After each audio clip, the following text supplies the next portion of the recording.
Hi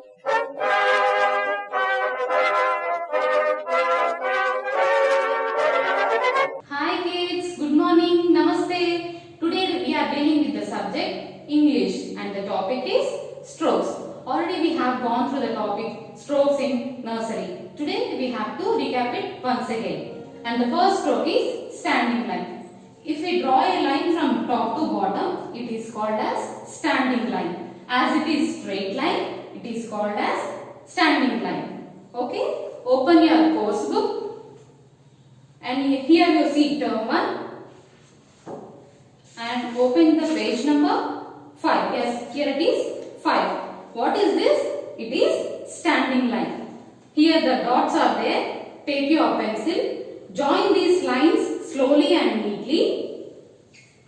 And take your practice book. Here you see term 1. And open the page number 4. Yes, here it is 4. It is standing line.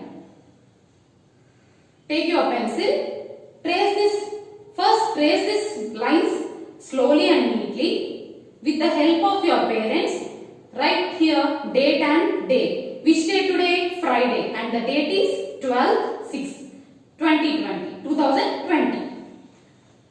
And here is the homework. After completing the classwork, you have to complete homework also. And finally, complete the worksheet page number 1. After completing this homework, you have to send pics to ma'am. Okay kids? Bye. See you tomorrow.